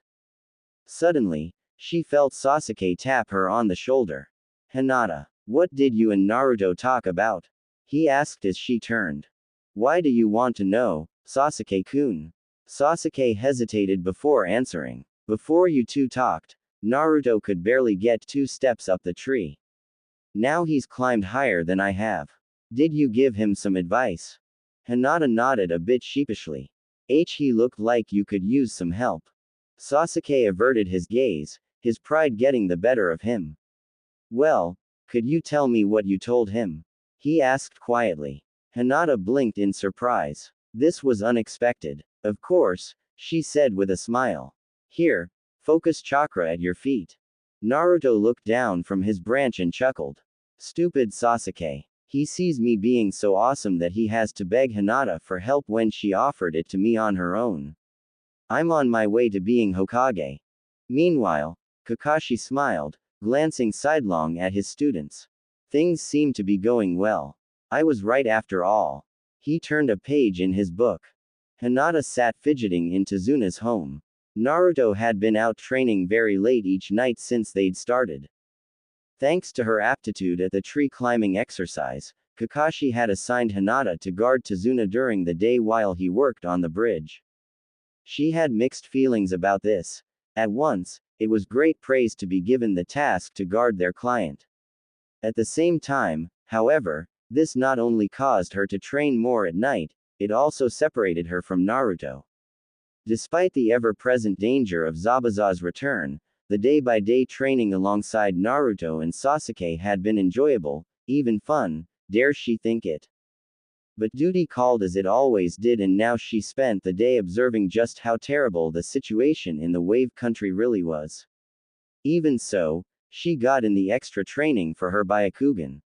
Her progress was good, she could see farther and farther away each day. Hinata, said Kakashi from above her. He was doing upside-down sit-ups on the ceiling while reading. Don't worry so much about Naruto. He'll be fine. She blushed a bit, embarrassed that Kakashi had read her thoughts so clearly. I know, sensei, it's just. I understand. Still, you should get some sleep. Naruto and Sasuke's duty right now is to train. Yours is to guard Tezuna during the day. Shinobi rarely get good opportunities on missions to sleep. Take this one. She nodded. Okay, she said, and headed towards where she'd be sleeping. It's better this way, thought Kakashi. She cares so much for him, but she needs to take care of herself, too. As Hinata made her way towards her futon, she passed Tsunami in the kitchen and an idea struck her. Approaching the lady of the household, she asked, tease Tsunami-san, would you mind if I use the kitchen? I'd like to make something for Naruto-kun, if that's okay. Oh, yes, go right ahead, said Tsunami, scrubbing a dish. Take whatever you need. Hinata thanked her and proceeded to assemble various foods in a small box, taking care to note which ones were proper. Tsunami smiled as Hinata worked. You care for that boy, don't you? Hinata blushed. He is my teammate, after all, she muttered. But it's more than that, isn't it? We're friends, I think. Hinata's face resembled a ripe tomato. Tsunami chuckled. It's okay. You don't have to say it. Here, let me help you, she said, putting down the plate and grabbing some ingredients. Once more Hinata thanked her host, and as soon as they were finished, Hinata packed up the box. Taking it to Naruto's room, she tied it up with a small bit of rope and wrote, "Naruto-kun, in case you're hungry from your training, please have some." Hinata. She'd deliberately chosen foods that would keep overnight so as to be flexible for Naruto's arrival. There, she said to herself, and couldn't help but smile at a job she thought was well done. The next morning, Hinata awoke bright and early, but Naruto was nowhere to be found. "Kakashi-sensei, is Naruto-kun around?" she asked. "He hasn't returned yet," said Tazuna, eyebrow raised. "I hope he's all right," Tsunami chimed, bringing in plates. "A child all alone in the woods." "Don't worry," said Kakashi cheerfully. "He might not look it, but he's a true ninja. He'll be fine." Hinata remained unconvinced. "But Kakashi-sensei," she said, "what if he's hurt? Zabuza's out there. What if he's been caught?" She clenched her fist. "I'm going after him." She began gathering her gear. "Hinata, your mission is to guard Tazuna-san," said Kakashi, holding up a hand to stop her. "Naruto will be fine. Stay here." Something in Hinata burst. Turning towards Kakashi, eyes charged, she said, "Kakashi-sensei, you told us, those who break the rules are trash, but those who would abandon their own comrades are lower than trash. What kind of person would I be to leave my comrade lying where the enemy could easily get him?" Kakashi blinked. "She's come a long way," he thought, and lowered his hand, nodding his approval. Hinata bowed and then rushed out the door. "Please be okay," Hinata hoped, rushing towards their training ground, Byakugan active. She was surprised by how much and how clearly she could see. Her training had paid off more than she'd expected. It was almost enough to detract from the urgency of the situation. Suddenly, she caught sight of Naruto's chakra signature. There. Thank goodness. But wait. One more. She arrived at their location to find Naruto sitting on the ground next to a young girl. "Naruto-kun," she called. Hinata," said Naruto, confused. "Are you okay?" she asked, then began inspecting him. "Oh, you're hurt," she squeaked. "Don't worry, I'm okay, mostly," said Naruto. Thanks to this nice girl. Unbeknownst to either of them, Haku had sensed her arrival. Behind his back, he began making the seals for his ice needles. The small spears began materializing in his hand, unseen by either of them. Haku's face remained placid. The needles melted into nothingness and Haku relaxed imperceptibly. "The mist must have camouflaged my identity. Well, we just met, but I think so," he said, smiling. "Well, you treated Naruto-kun, at any rate," said Hinata. "Thank you for that. It was no trouble. I was glad to help." Hinata nodded and retrieved her medicinal cream. As she uncapped it, Haku went to snatch the container, but stopped himself before he grabbed it. "May I take a look at that, please?" Sure," said Hinata quietly. "Are you well versed in medical salves?" "Something like that," said Haku, omitting the fact that he'd acquired these skills through a life of assassination and hiding from the authorities. He rubbed a bit of the cream between his thumb and forefinger and sniffed it. "This is good medicine," he said, screwing the cap back on. "If I may make a recommendation, add these herbs to the mix when you make the next batch." Reaching into his basket, he handed Hinata a handful of herbs. "Oh, thank you," Hinata replied, revealing a smile. "Here, Naruto-kun, let me get those scrapes." She leaned down and began applying the cream, trying to keep her hands steady while the thought "you're touching Naruto-kun" pounded in her head continuously. "Thanks, Hinata," said Naruto. "Is she one of the people you want to protect?" Haku asked. "What? When a person has something to protect, they become truly strong. Do you want to protect her?" Naruto contemplated this for a moment, then looked to Hinata, who refused to meet his eyes, blushing furiously and thankful for the excuse of treating his remaining wounds to look away. Naruto beamed. "Yeah, I guess she is." Unseen by Naruto, Hinata's face bore a mix of utter surprise and pure elation. Haku returned Naruto's expression. You will become strong. Let's meet again somewhere. Sure, said Naruto. By the way, said Haku as he walked. I'm a boy. Both Naruto and Hinata's faces unmistakably displayed shock. Soon after, Sasuke arrived. There you are, he said.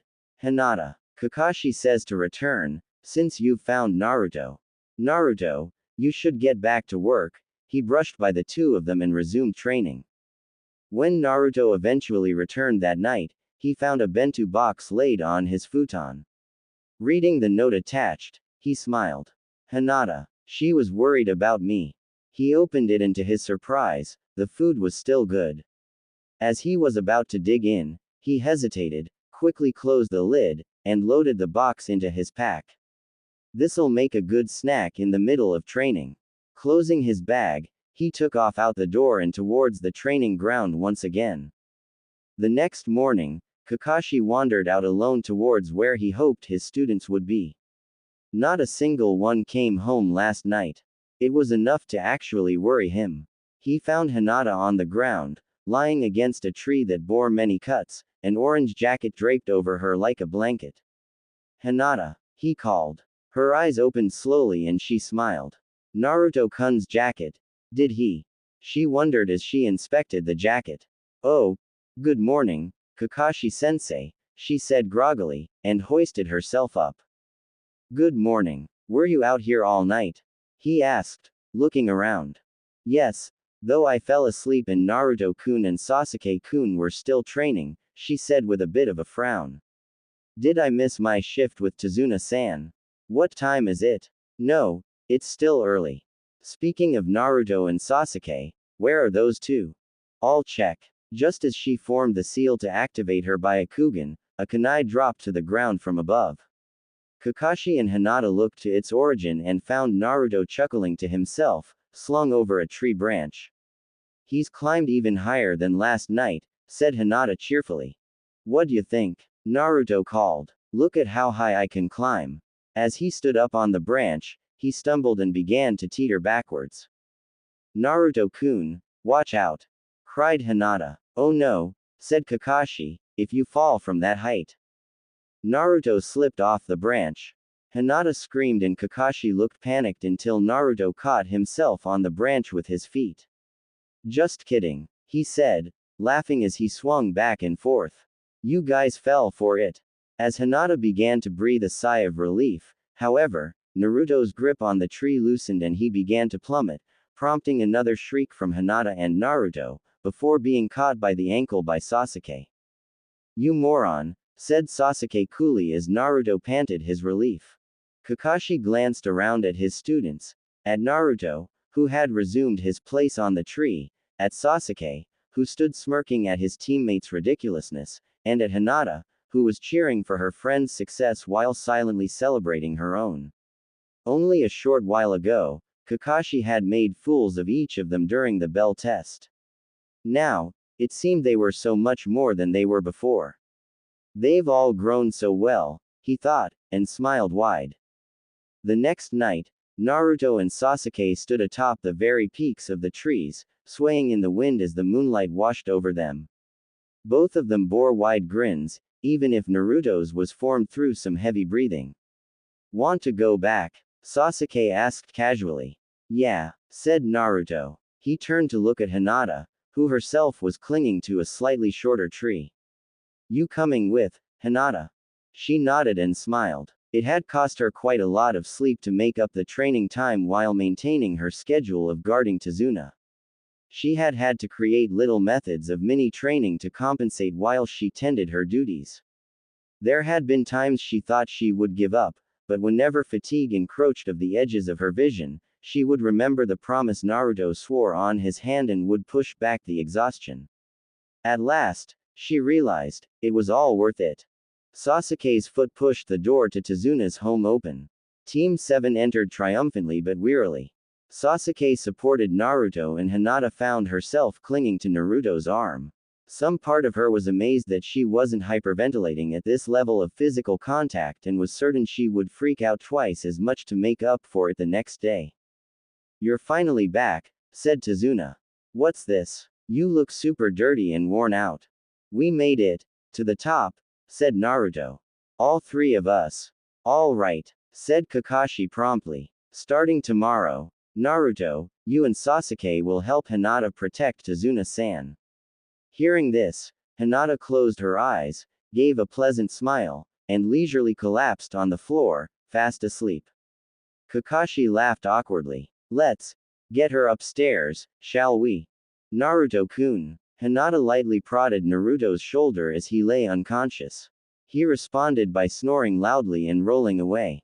The morning had come and Hinata had somehow managed to wake up, albeit still a little dizzy, thanks to the thermos of tea from which she took periodic sips, but Naruto seemed determined to protest the very idea of not being asleep.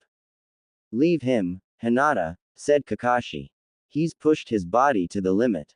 It's best to let him rest. Okay, she replied, her voice tinged with a bit of regret. Right then, let's super go, said Tazuna. The group had arrived to the site of mutilated bodies strewn across the bridge. One of the wounded soldiers had claimed a monster had attacked them. Now, a familiar mist descended upon them. None of them had any question as to what it meant. Here they come, shouted Kakashi. The team readied their weapons. He's come at last. Kakashi-sensei, said Hinata. This is Kurigakure no Jutsu, hiding in mist technique, right? Without waiting for his confirmation, Hinata activated her Byakugan. Long time no see Kakashi, came a voice from the mist. Still babysitting those brats, huh? Poor kid. He's shaking again. With little movement, Hinata gave a series of hand signals to Sasuke, who grinned. Kakashi gave his mark. I'm shaking from excitement, Sasuke clarified and sped off.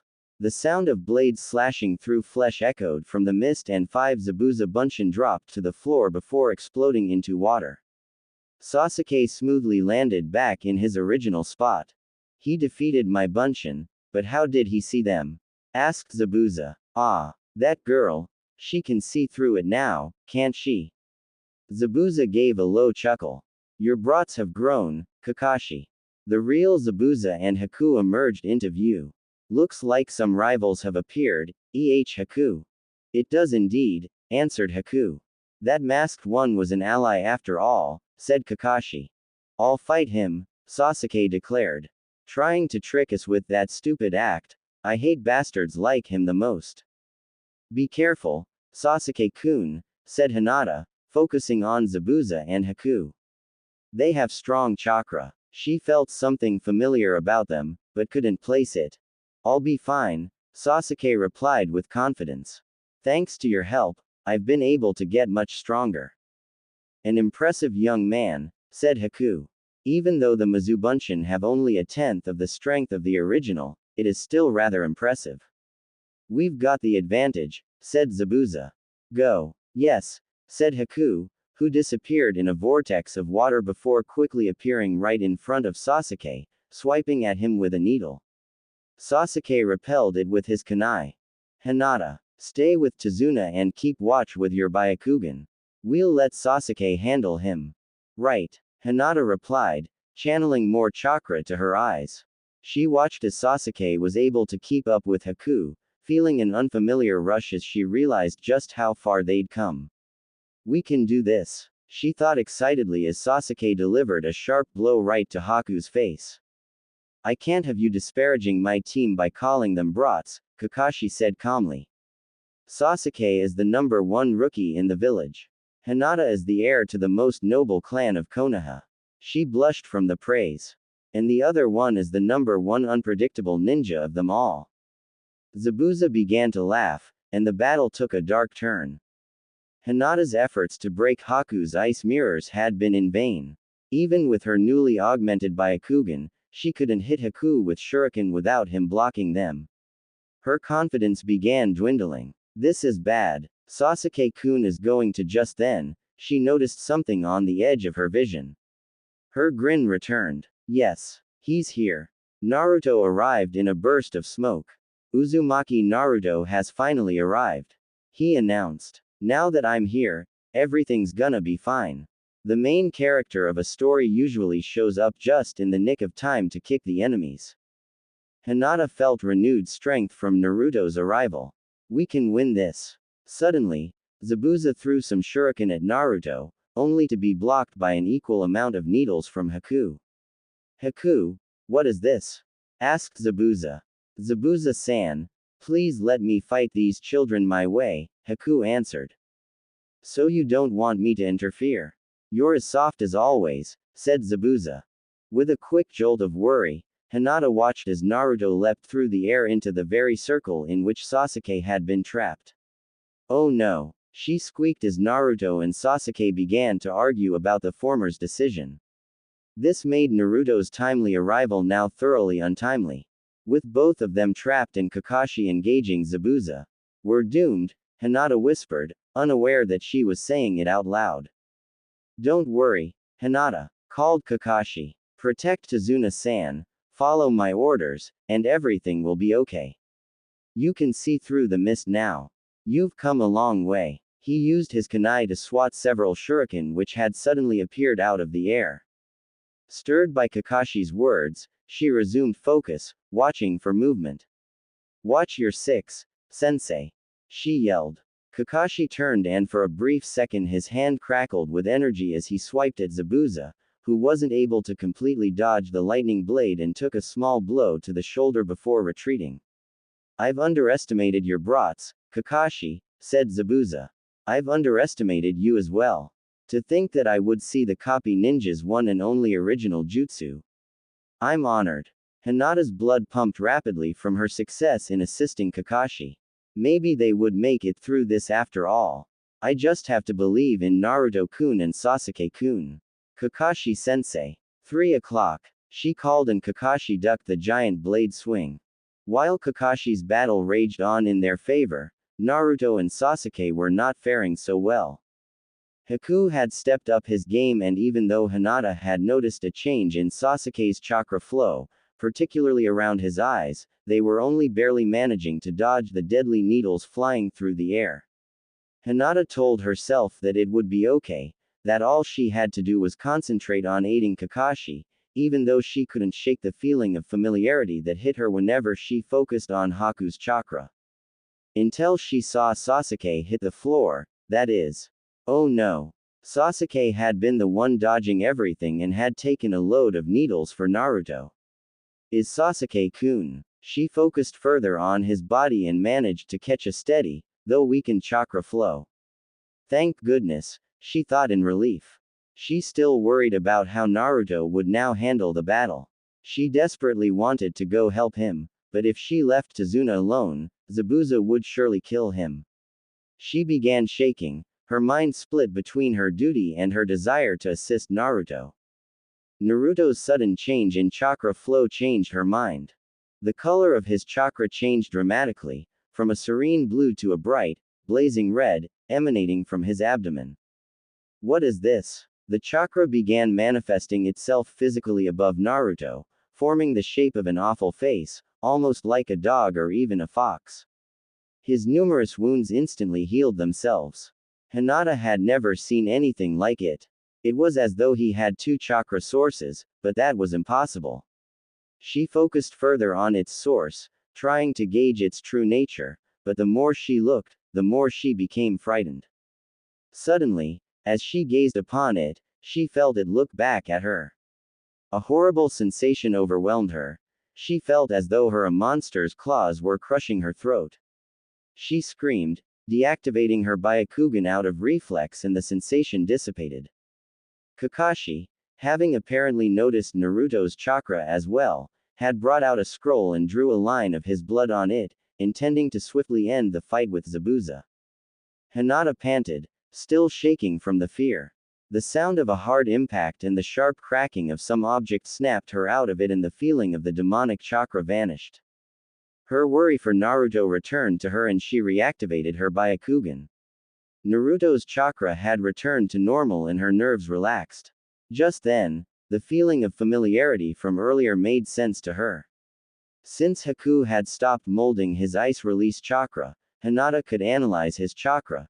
She recognized it as the chakra of the boy she had met briefly while searching for Naruto. As Hinata tried to comprehend what she had witnessed, Kakashi called, "Hinata. Thanks for your help, but I'm ending this now." Kuchio's Doden, Suiga no Jutsu, summoning, earth release, tracking fang technique. He planted his hands in the ground and next to Zabuza the Ninken erupted from the earth, each one clamping their jaws around one of his body parts. That's what happens when you have your eyes closed in the mist, Kakashi explained. This summoning is especially useful for tracking down an enemy. Thanks to Hinata, I was able to mark you early on in the battle with a special seal. Zabuza looked towards where Kakashi had swiped him. It had been a minor wound, so Zabuza had dismissed it, but there it was, a seal hidden amongst the scratches on the flesh. He let out a bitter chuckle. I truly did underestimate your brats, he muttered. The seal emits their favorite scent, imperceptible to most humans. These dogs' noses are more powerful than any other. You're trapped in my jutsu. Kakashi focused his Sharingan on Zabuza. The mist has cleared. Your future is death. Lightning blade in hand, he rushed towards Zabuza.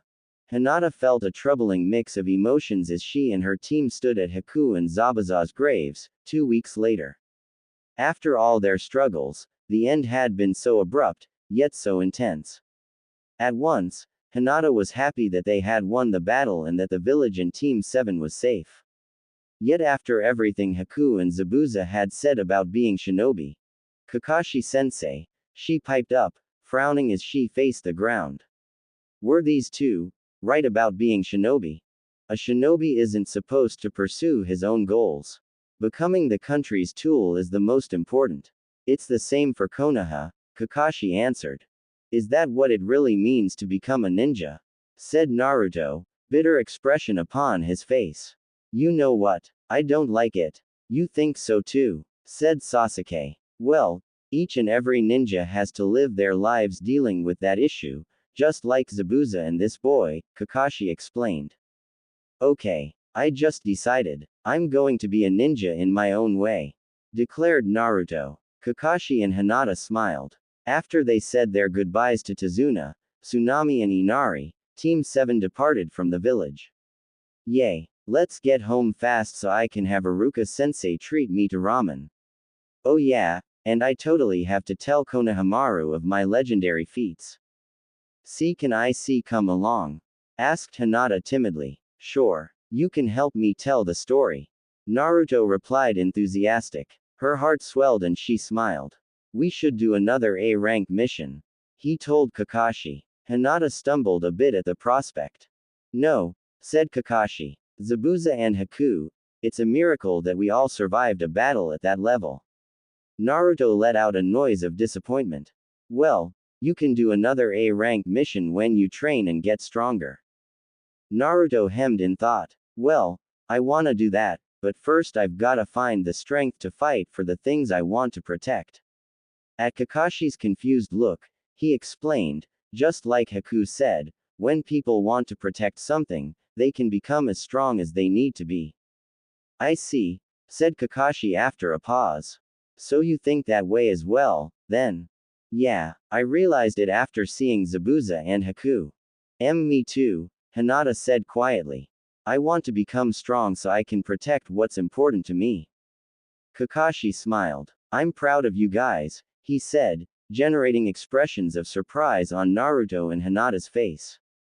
After a few more minutes of walking, Hinata said, it's strange, but, saying goodbye to Zabuza and Haku, it feels like we're leaving some friends behind. You too, Hinata, said Naruto, to her surprise. Even if they were our enemies, I really like them. He turned to Kakashi. Is that weird? Kakashi chuckled, shaking his head. No, he said, I like them too. Eventually, they returned to the village and Kakashi separated from them to deliver their report. Soon after, Sasuke and Naruto exchanged awkward looks before the former left with a wave and a minor goodbye. Hinata's heart pumped harder as she was left alone with Naruto. Well, I'd be better get going, she said awkwardly. Naruto murmured a noise of confirmation. Stupid. No. This is your chance to be with him for a while and you're blowing it. Naruto-kun. Yeah, are you feeling okay? What do you mean? I mean, do you know what happened with that awful chakra that overtook you when you thought Sasuke-kun was dead? She desperately wanted to ask. The question had been weighing on her mind for the last 2 weeks. I mean, do your wounds from the battle still hurt? Coward. Naruto shook his head. Nope. After a good night's sleep, I always feel great in the morning. Plus, your medicine's been a real help. He smiled at her. You know, Hinata, when you and I were put on the same team, I thought. What? She asked, barely hiding her eagerness to hear his answer. I thought you'd be a complete drag and that I'd never have any fun. Hinata's heart stopped for a second. But after this mission, I'm really glad you're on Team 7. He said cheerfully, patting her on the shoulder. The weight of his hand felt like a million tons and she was surprised that she did not immediately collapse. Her heart resumed its beat, 1,000 times its original pace. Don't just stand there, stupid. Say something. Thank you, she managed weakly. No problem. Anyway, I'm gonna get going. See you later. He waved over his head and ran off towards his apartment. A good 20 minutes passed before Hinata was able to move. Naruto-kun, why did you want to meet with me? Asked Hinata. She didn't quite know where she was. Well, you really helped me with my training in the Wave Country, so I thought we could train some more together, said Naruto. Oh, of course, said Hinata, smiling. I'd be glad to help. Plus, I just want to spend some more time with you, he added softly. Naruto-kun, Hinata. He moved towards her, arms outstretched, ready to embrace her. She felt her pulse quicken. Closing her eyes, she leaned into it, letting herself be swept up by his arms. Oh, Naruto-kun, she said. But instead of his hands wrapped around her, she felt 2 sets of claws digging into her back. Naruto-kun. Her eyes opened. It was not Naruto holding her, at least, not the Naruto she knew. It was a horrible fox demon, covered in flames, grinning maliciously at her. Naruto isn't here, the demon growled. It's just me now. Hinata practically jumped out of bed as she woke from the dream.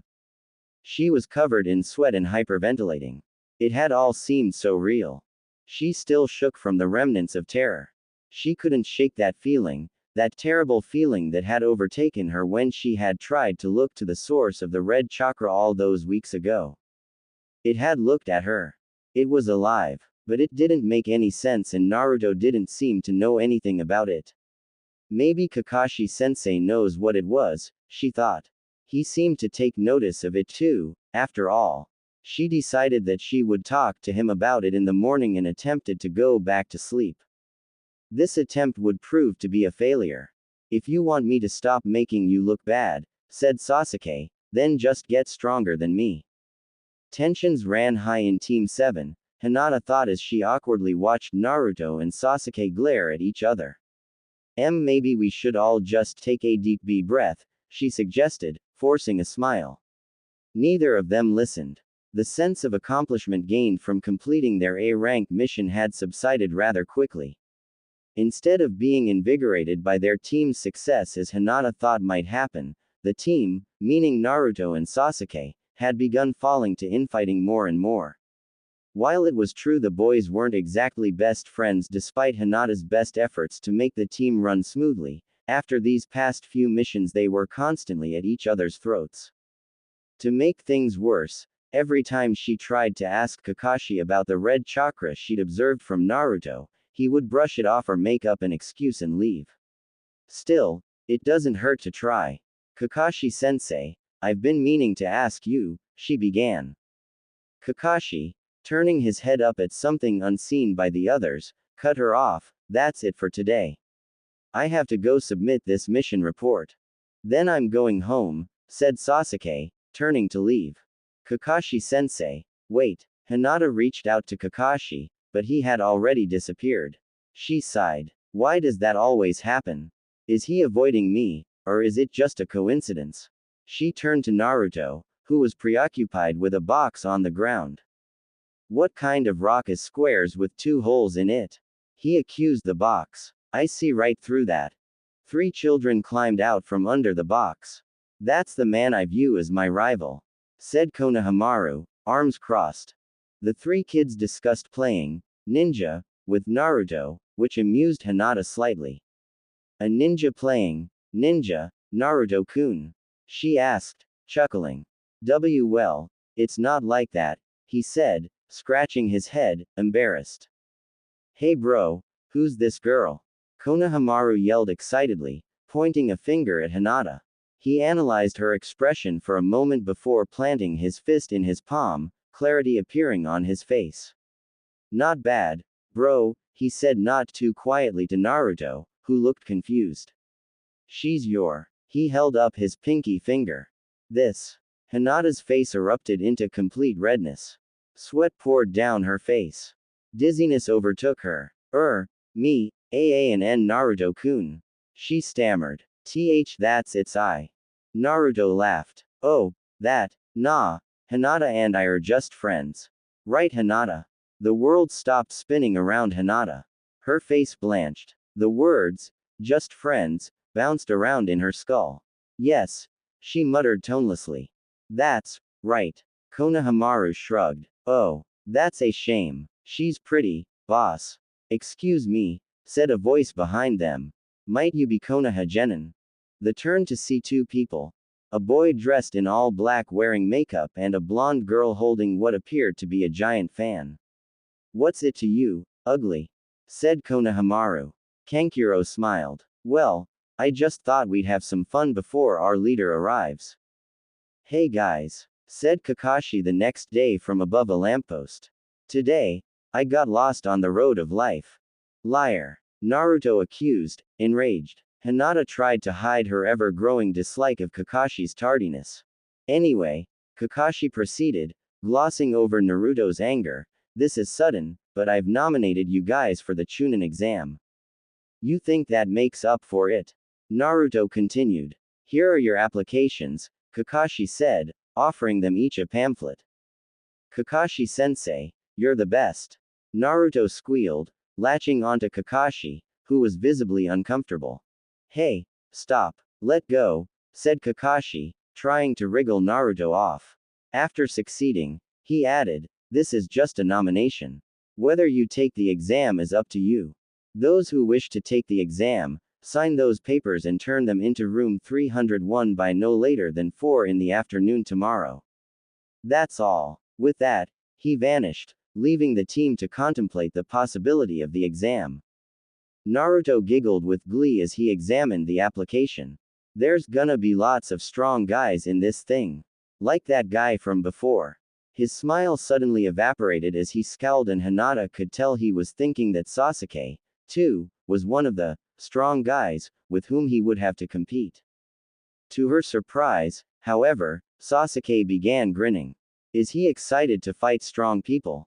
She wondered and began thinking of what she would do with this exam. Could I become a Chunin? Naruto-kun is right.